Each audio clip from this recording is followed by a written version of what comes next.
works. It's not actually that quiet in here, but it's a lot quieter than it was probably an hour ago. This is Module 5 and it has to do with class.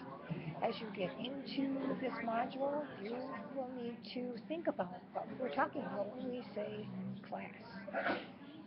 This used to be part of a three-part module, and I have changed it and divided that into a separate one for each one of those three topics. And now, this should be fairly easy and quick to do. It is much different from the one that you previously have done, and Module 4 was a killer, actually, with as many assignments as what it had. This one now will have approximately 4 assignments to it. Your prior knowledge will check to see what you know about class, about the term class. Dictionary definitions, let's see what you can come up with on your own without going to a dictionary. I know that that would be nice, but we're checking your prior knowledge, not Webster's prior knowledge. As I said, this is much shorter than the rest. Now, I've been getting comments back about the pacing dates, and I've listed them as pacing dates in this particular module. In the past, I've put those dates in there because I have students who want to pace themselves through the class. And I now have students who are really upset about having those dates in there. And I think I've explained it several times, but I'll do it one more time. The dates are there for those who want to pace themselves through the class. They are not there for an absolute that you must have it in on that particular date. My must have it in date is going to be Sunday at midnight. That's when it is all due. Now you choose. Do you want to be paced through it, or do you want to come in and do it one fell swoop and get it all in by the Sunday night? It's your choice. I believe in giving choices. And you're not penalized for not having them in on those particular dates. They are there for pacing.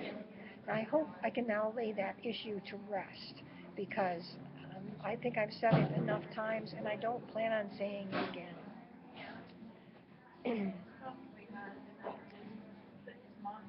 Prior knowledge, I made one exception this time, and you do not have to post to another person unless you want to. That's your choice.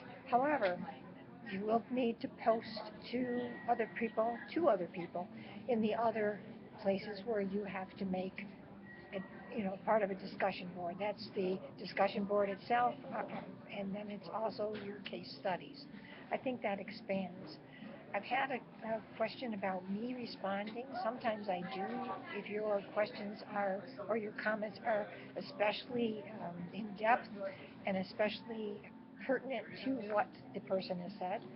And remember, in Module 4, I think it is, I gave you a rubric on how your answers or how your responses should look.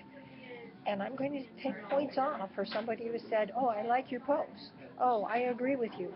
Short and sweet is not part of the conversation here. So I would like you to have a meaningful response to someone else. And in that case, I probably will respond to it. It's just the numbers of responses that I need to make. And I must admit, my responses may be short and sweet, like, good job, or that was an excellent reflection. But you think about the fact that I'm responding to 25 different people, you're responding to 2. There makes a difference in that, and the amount of time it takes to do all those things. The second assignment has to do with some demographics. There is some information about Manatee County and Sarasota County in there, which will give you a pretty good look at the commonalities and the differences. It also compares each of those to the state, so that you'll get to see some special things.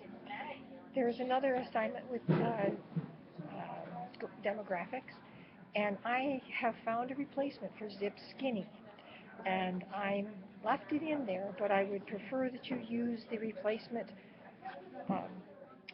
link.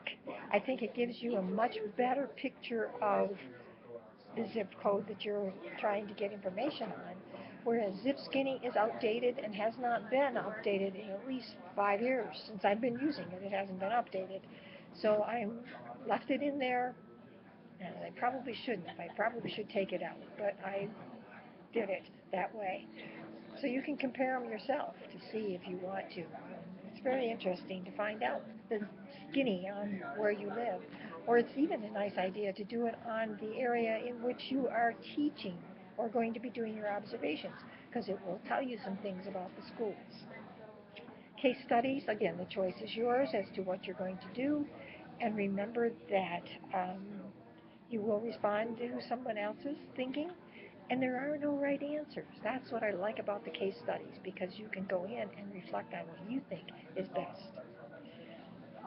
Final reflections, there is a question listed there that I want you to reflect on.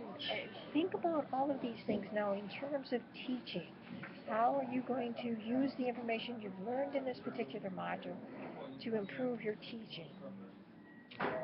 Um, okay.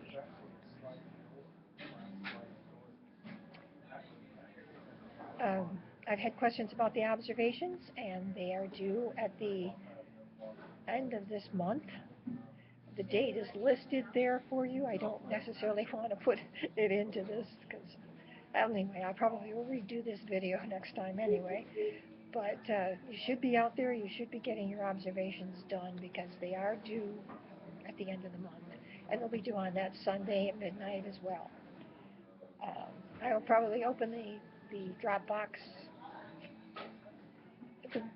sometime during the week before, so that that week you have off from having a regular something to do, and so you'll have a chance to work on your observations and get them done.